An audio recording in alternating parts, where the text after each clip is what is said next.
Todos os dias tenho a sensação de que o tempo está passando cada vez mais rápido, de que as pessoas estão cada vez mais ansiosas, confusas, sobrecarregadas, de que os relacionamentos estão cada vez mais superficiais, de que a cultura está degenerando e que a política se descolou da realidade e virou um clube fechado de privilégios e negociatas, enquanto o povo se distrai com futilidades e discussões inúteis, de que estamos todos desorientados em um mundo cada vez mais complexo e caótico.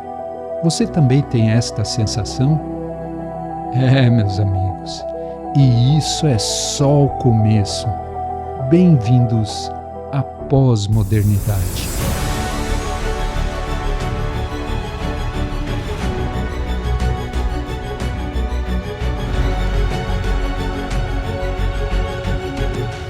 Os sinais estão por todas as partes e basta estar vivo e prestar um pouco de atenção nos acontecimentos dos últimos anos, nas mudanças comportamentais e culturais de pensamento, de mentalidade, para perceber que muito provavelmente estamos chegando a um ponto de inflexão, um ponto de virada na história da humanidade.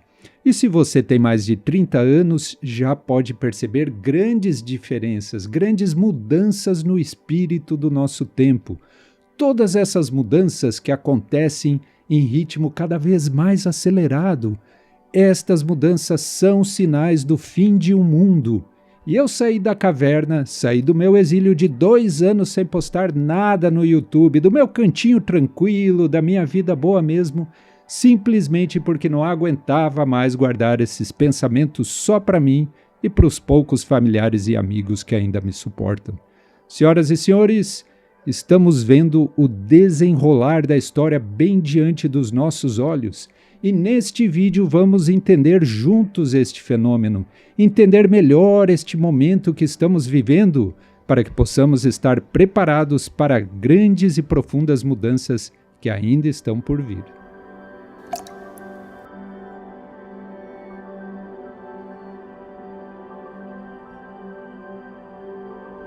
E para entender melhor o mundo de hoje, precisamos voltar um pouco no tempo e recorrer aos pensadores que já previam que essas mudanças aconteciam gradativamente, de forma quase silenciosa. Nos anos 70, um filósofo francês chamado Jean-François Lyotard publicou o livro A Condição Pós-Moderna. Nesse livro, Lyotard desenvolveu seus pensamentos sobre as mudanças estruturais e comportamentais que ele percebia estar acontecendo na sociedade daquela época. Veja bem que estamos falando aqui dos anos 70.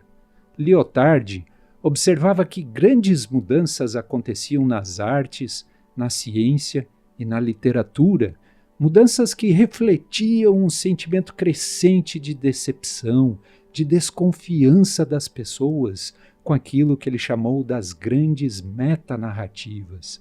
As grandes metanarrativas, para Lyotard, são todas aquelas doutrinas ou grandes projetos da humanidade que se posicionam como detentoras de uma verdade, da verdade absoluta. São narrativas que buscam explicar o mundo e a sociedade e a realidade como um todo. E não só isso, as grandes narrativas são como promessas de salvação, pois além de buscar explicar a realidade, elas apontam uma direção, um caminho para seguir, uma forma correta de se viver, um caminho para a erradicação de todos os males. É aquela história, é aquela velha ideia assim de que a história da humanidade pode ser conduzida de forma linear para um futuro específico, um futuro melhor. Você consegue imaginar que metanarrativas são essas que Lyotard se refere? Ele aponta como exemplo as religiões, o iluminismo, o liberalismo e o marxismo. Antes do iluminismo, no período medieval, você sabe, a igreja concentrava todo o poder, além do poder religioso, todo o poder político, o controle sobre a cultura, sobre os conhecimentos e sobre o que era entendido como realidade, como a verdade. A religião era a grande metanarrativa que prometia a superação de todo o mal, de todo o sofrimento, mas apenas no pós-morte, só depois de morrer no reino de Deus. E toda a civilização de origem europeia, chamada civilização ocidental, se orientava por esta visão de realidade. No entanto, com a reforma protestante e as descobertas científicas, os dogmas, os saberes e as explicações do mundo defendidos pela Igreja naquele contexto medieval começaram a ruir, abrindo portas para o Iluminismo. O exemplo mais ilustrativo deste momento histórico é o de Copérnico. Imagina o impacto que teve no meio cultural quando Copérnico consegue provar que a Terra não é o centro do universo, mas só mais um entre tantos planetas que orbitam o Sol em um universo ainda muito maior. O Iluminismo, com o desenvolvimento do método científico, do empirismo, da razão, inaugura esse novo momento da história, a modernidade. A promessa do Iluminismo era de que, com o uso da razão e da ciência, afastando cada vez mais os dogmas e a influência da religião, das crenças baseadas na fé, dos mitos, que afastando tudo isso, seríamos capazes de entender, explicar e domar as forças da natureza e levar a humanidade para um lugar melhor, um lugar livre de sofrimentos e das mazelas que atingem a condição humana. Um mundo que seria, como diria o lema da Revolução Francesa, de igualdade, liberdade e fraternidade. A promessa de salvação da humanidade continuaria, mas agora a salvação não seria mais pela fé, seria pela razão, pelo progresso, pela ciência. Não seria em uma realidade transcendente depois da morte, mas seria nesta realidade, neste mundo, no agora. Claro, isso não acontece da noite para o dia, é um processo que se iniciou lá no século XVII, mas que continua até os dias atuais. E é aqui que começamos a entender melhor alguns dos movimentos desse nosso tempo, dessa nossa época. A ciência inaugurou uma nova era de mudanças profundas, da derrubada de antigas crenças, de mitos, de tradições. O Iluminismo iniciou uma nova forma de olhar para a realidade, uma nova mentalidade, que é uma mentalidade mais cética, mais crítica, que olha com desconfiança para tudo, principalmente o que vem do passado, tudo que foi legado pelas tradições, daquilo que não pode ser explicado empiricamente, pela observação ou racionalmente. Essa mentalidade cética de desconfiança foi construída e fortalecida com o passar dos anos e com a contribuição de grandes pensadores. Outras explicações totalizantes para a realidade, então, foram surgindo, acompanhadas sempre de soluções, de promessas de salvação. Lyotard cita o liberalismo. O liberalismo é criticado principalmente por ignorar as questões de poder, de exclusão, de dominação, questões essas que acabam por perpetuar as injustiças sociais. Lyotard percebia também uma crescente insatisfação com as democracias liberais, muitas vezes vistas como sistemas que favorecem aristocracias, as elites econômicas e frequentes escândalos de corrupção, aumento de desigualdade, crises financeiras, ineficiência das instituições democráticas. Tudo isso contribui para essa desconfiança, esse clima de desconfiança que a gente observa até nos dias atuais. Desconfianças que também estão na gênese de outra metanarrativa, o marxismo e o comunismo. A desconfiança das tradições e dos modelos legados pelo passado agora ganha um impulso também dos problemas sociais que se tornaram evidentes com o desenvolvimento econômico e com o desenvolvimento industrial. A salvação, um mundo melhor prometido pelo comunismo, seria um mundo livre das tais diferenças de classes sociais, da exploração de classes dominantes, donas dos meios de produção sobre as classes trabalhadoras, onde todos seriam livres e iguais em um mundo igualitário. E essa condição só seria possível de ser alcançada através de revoluções, de uma intervenção, uma mudança abrupta e violenta no curso da história, onde a classe oprimida tomaria o poder, tomaria os meios de produção, implantando um governo socialista. Governo esse que seria apenas um governo de transição para alcançar aí então um mundo mais igualitário, o chamado comunismo. Veja que aquela mentalidade cética, de desconfiança, de crença no progresso, agora deseja colocar o ser humano como figura central na construção da história, aquele capaz de imaginar um futuro ideal, de romper definitivamente as amarras do passado e direcionar a humanidade para este futuro, mesmo que para isso fosse preciso eliminar pessoas, se apropriar de bens patrimoniais através de confrontos violentos, de revolução. O marxismo, portanto, quando confrontado com a realidade, ao invés do mundo igualitário, produziu revoluções violentas e regimes socialistas totalitários, como aconteceu na Rússia com a formação da antiga União Soviética, na Coreia do Norte, na China maoísta, no Vietnã, Cuba, regimes esses que impuseram sérias restrições às liberdades civis e violentas violações dos direitos humanos.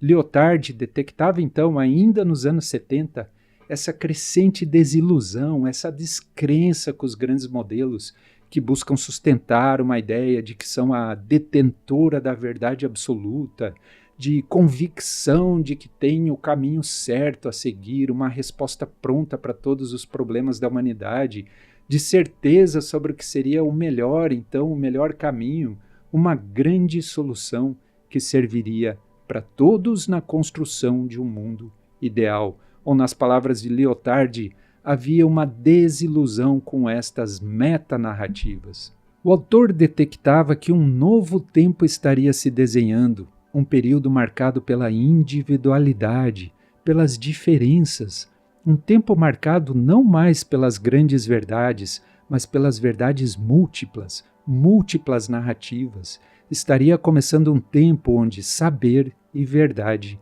são relativos. Lyotard chamou essa nova era de pós-modernidade. E lembrando que estamos falando aqui dos anos 70, do século passado, quando ainda nem existia a internet. Nos dias atuais, acredito que estamos em algum lugar próximo ao ápice deste movimento.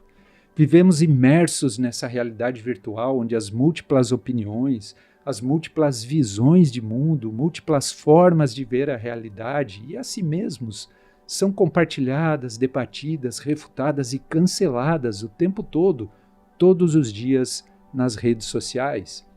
Então você verá pessoas assustadas com todas essas mudanças, pessoas achando que há uma grande conspiração liderada por um pequeno grupo de poderosos, de bilionários, que querem destruir a religião, os valores, a masculinidade, as tradições, sem compreender como isso tudo é parte de um longo movimento histórico, de uma mentalidade de desconfiança, de ceticismo, de desconstrução de tudo o que vem do passado, uma mentalidade de crença no progresso, na humanidade, como agentes ativos da história.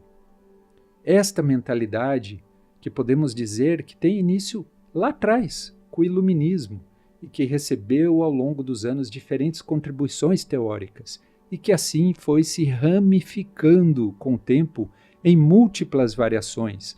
Algumas dessas variações são mais progressistas, algumas são mais marxistas, outras são mais liberais, outras são mais conservadoras, algumas inclusive que gostariam de voltar no tempo, de resgatar as coisas como eram antes. São múltiplas visões de mundo e que literalmente explodiram em variedade com a internet, onde todos têm a oportunidade de dar o seu ponto de vista, de falar, de influenciar pessoas.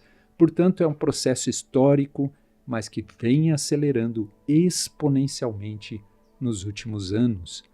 E é claro que há, e sempre haverá também os interesses, especialmente da classe política, aqueles que detêm o monopólio do uso da força, os que decidem como, onde e com quem gastar esta montanha de dinheiro arrecadada pelos impostos e que todos somos obrigados a pagar.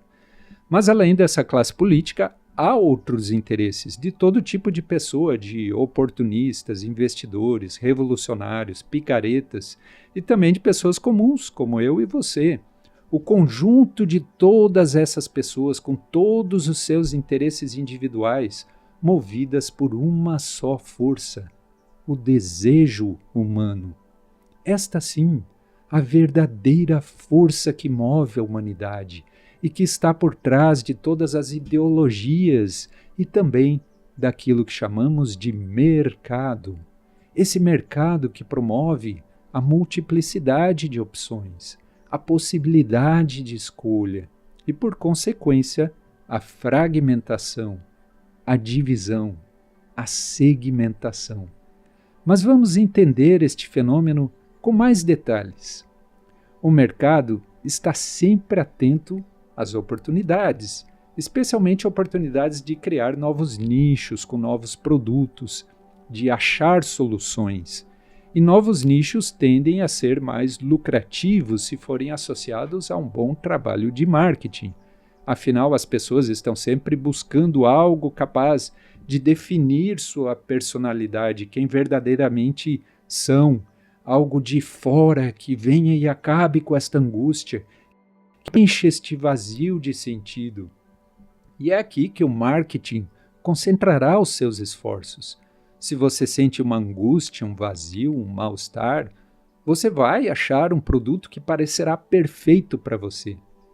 No nosso tempo, as pessoas estão em busca de sentido, estão em busca de algo que responda os seus anseios, que defina a sua identidade, que lhe dê uma direção a seguir, e isso tudo de maneira individualizada, personalizada. Mas tem um problema aí. Já falamos antes aqui no canal, no vídeo sobre vazio. Você já viu o nosso vídeo sobre vazio? Se não viu, eu vou deixar o link aqui nos cards porque vale muito a pena. A tarefa de buscar algo que me defina por completo, que me dê uma sensação de que encontrei minha verdadeira identidade, é uma tarefa do campo do impossível, pois somos vazios de essência. Somos vazios. Você pode ver um pouco mais sobre isso no vídeo que eu falei sobre vazio aqui do canal. Somos um vazio a ser preenchido enquanto vivemos, e nunca haverá essa essência completa, pronta, que vá preencher este vazio, esta busca por um termo que me defina, uma categoria ou identidade que eu possa me encaixar, uma tribo, um grupo, um estilo de vida, um relacionamento que faça eu me sentir completo, pleno, que vá resolver todas as minhas angústias. É este vazio insaciável que está na origem do desejo humano. É uma busca interminável e que impulsiona esta imensa fragmentação de identidades das pessoas nos dias atuais. Claro, se tenho mais liberdade para escolher meu modo de viver, se tenho infinitas opções de escolha, a princípio isso é maravilhoso, mas também carrega em si uma grande angústia, a angústia de ter que escolher, e o medo de escolher errado. Este medo, o medo de escolher errado, é o medo que paralisa, que assusta e, principalmente, o medo que nos deixa vulneráveis. Vulneráveis aos formadores de opinião, aos influenciadores e, por que não dizer, aos canalhas. Eu preciso, então, de alguém que possa me dizer o que fazer, o que escolher, o que pensar, alguém que me liberte desta angústia causada pela liberdade de escolha.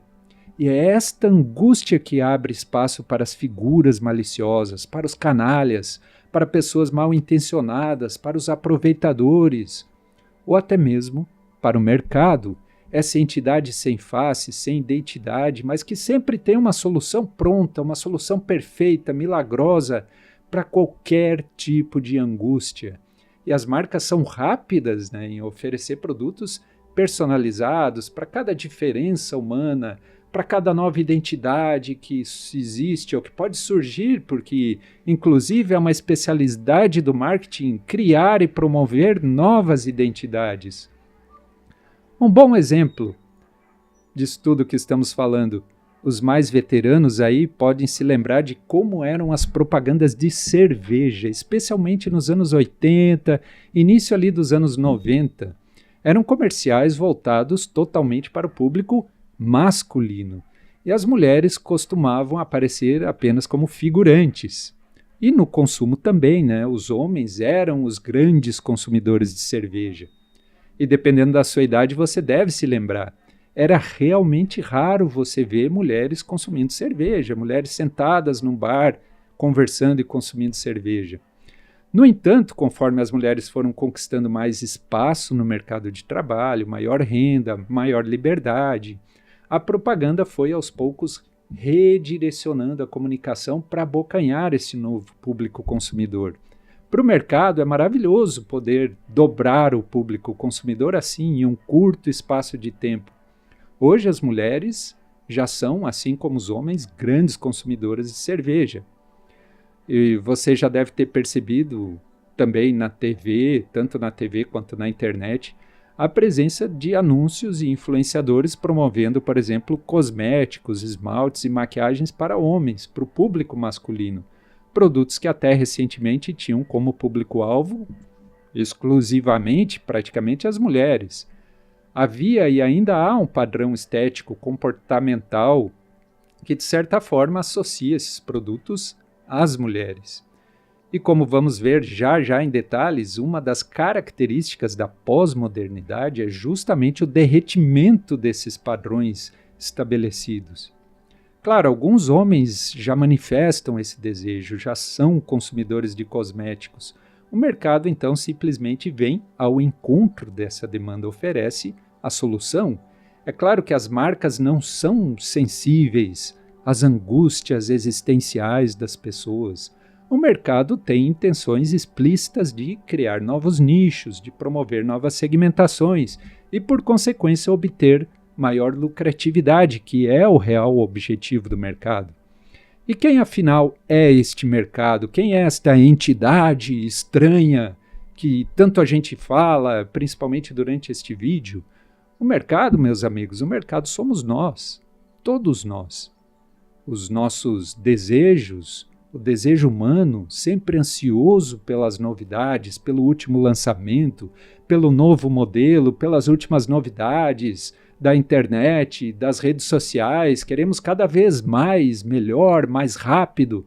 Todos nós temos necessidades e desejos, e alguns de nós vendem soluções para essas necessidades e desejos. Este é o mercado, um giro constante entre satisfação e desejo, satisfação e desejo. A cada compra, a cada consumo, abrem-se novas necessidades, novos anseios, novos desejos, pedindo mais velocidade, mais novidades, mais consumo. E as indústrias aprenderam a hackear, inclusive, esse sistema. O produto que você compra deve durar pouco, deve ficar obsoleto rápido, para que você tenha que comprar de novo e de novo, atualizando e trocando constantemente os seus pertences, cada vez mais rápido, acelerando cada vez mais a vida, cada vez mais a nossa noção de tempo. Ou você não tem esta impressão de que a vida está passando cada vez mais rápido? É claro que sim. E é claro que isso tudo também impacta diretamente nessa característica da pós-modernidade, que é a fragmentação da sociedade. Para o marketing, quanto mais diferenças houver, mais nichos para serem explorados.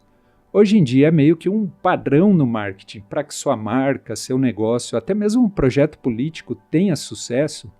Você precisa criar uma identidade forte, algo que conecte com as pessoas que você quer alcançar, o seu público-alvo. É preciso que você, como marca, crie uma tribo de seguidores. E cada vez mais vemos mais marcas, mais influenciadores e mais tribos diferentes. Para a sociedade são múltiplas identidades, múltiplos estilos de vida, múltiplas formas de ver a si mesmo e ao mundo, mas que muitas vezes são conflitantes entre si. E eu sei que tudo isso pode parecer bastante confuso agora, pode ser que seja muita informação em um vídeo só, mas continua aqui comigo que vamos entender essas mudanças com mais calma, com mais detalhes, e no final tudo vai fazer muito sentido para entender exatamente o que estamos vivendo agora e o que está nos esperando logo ali na frente. Há pouco tempo atrás, no período da modernidade, a pessoa já nascia com a identidade mais ou menos definida. Nascia-se ali em uma família que já lhe entregava, além do nome e sobrenome, um pacote para se orientar na vida. Era uma crença religiosa, um lugar na comunidade, um casamento que muitas vezes era meio que arranjado entre as famílias, e no casamento você também já tinha o seu papel definido. Você seria provedor se fosse homem e seria mãe e dona de casa se fosse mulher. E também não havia muita liberdade de escolha no campo profissional. Se fosse homem, ou você seguia a profissão do pai, ou se pudesse, iria estudar, deveria perseguir objetivos claros de longo prazo, uma carreira para a vida toda. E qualquer pessoa que tentasse fugir desse padrão enfrentaria muito preconceito, enfrentaria dificuldades, rejeição. Claro que existiam casos, né? Sempre há casos, exceções, mas é isso aqui, enfrentava preconceito, dificuldades, rejeição, não era muito fácil.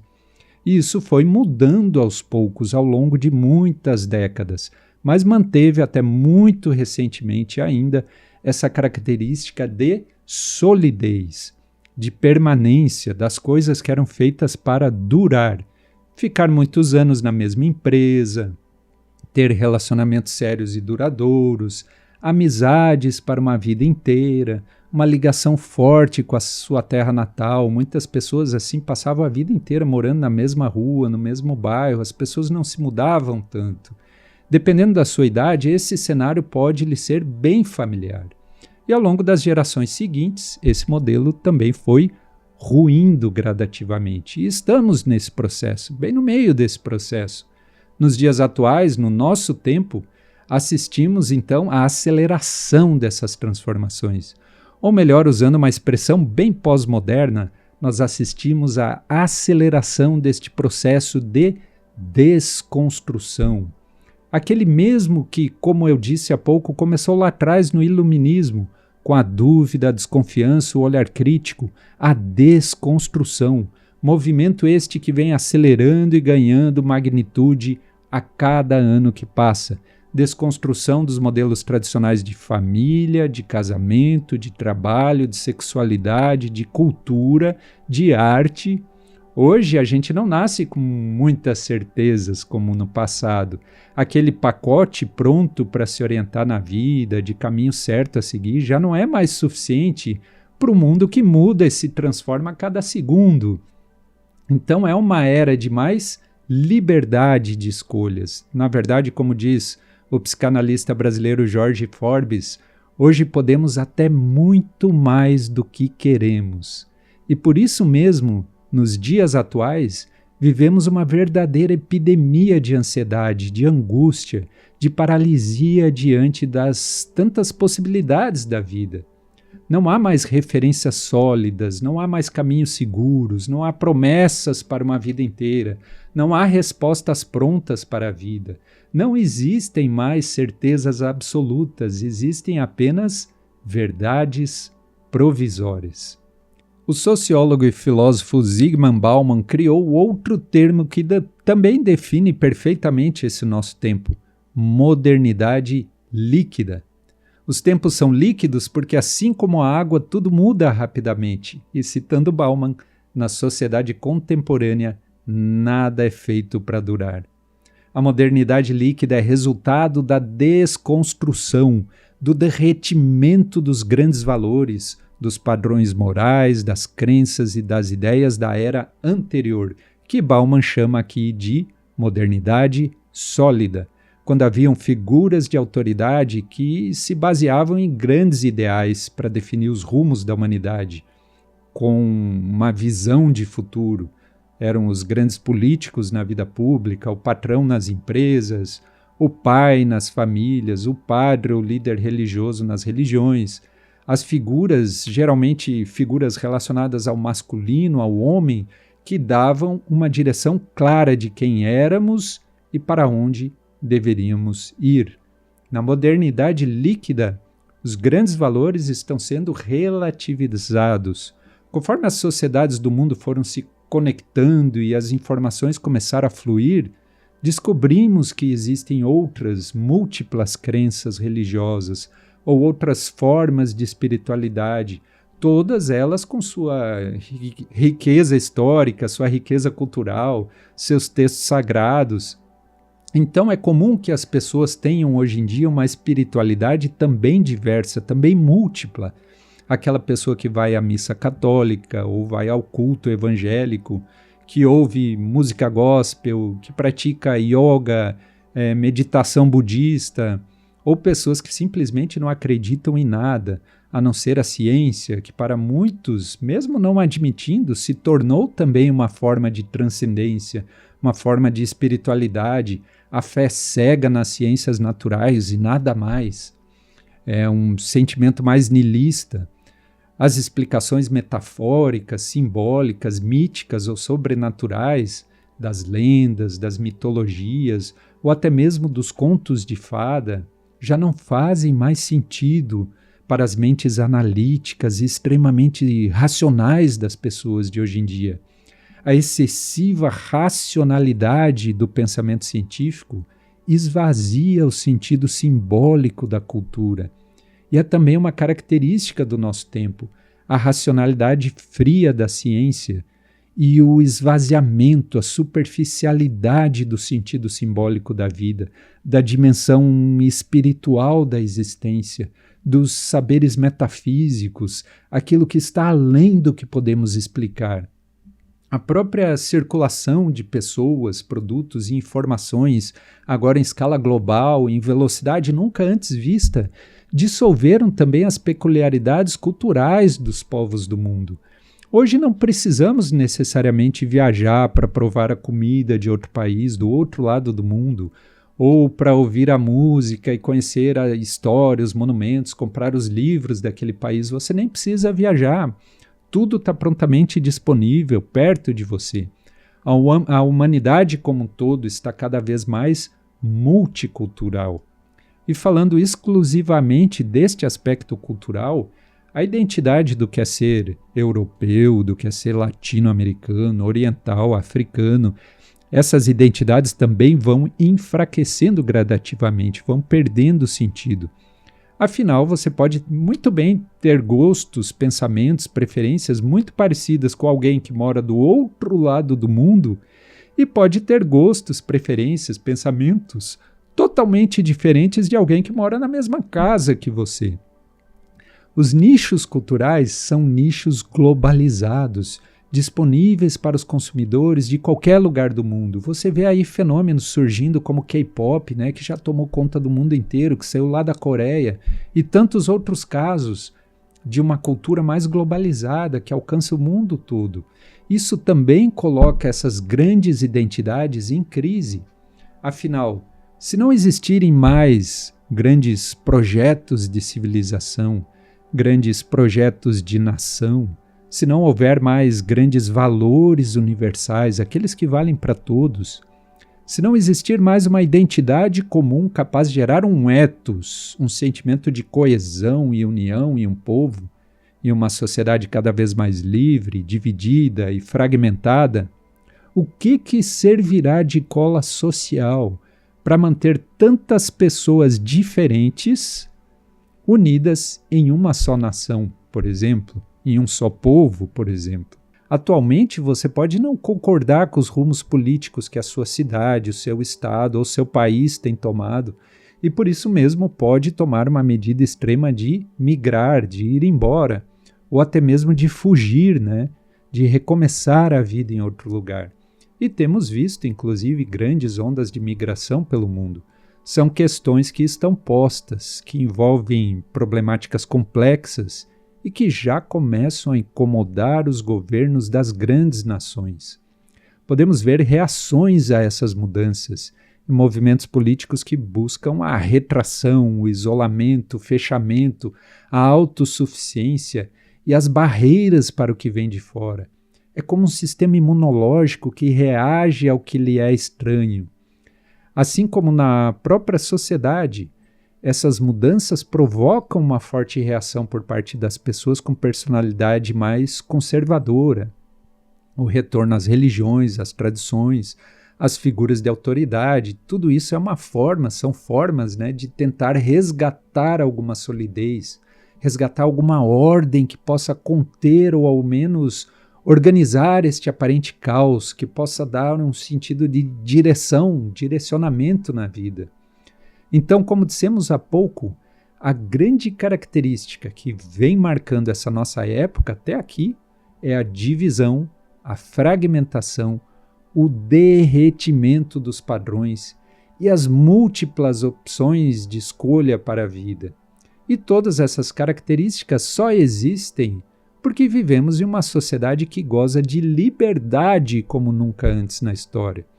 Estamos falando aqui de liberdade em um contexto de democracia, pois nessa mesma época ainda existem regimes totalitários em que não há essa liberdade, em que você não tem todo esse cardápio quase ilimitado de escolhas para a vida, onde você tem que seguir um só modelo, um modelo rígido de conduta, de comportamento, um número limitado e controlado de escolhas.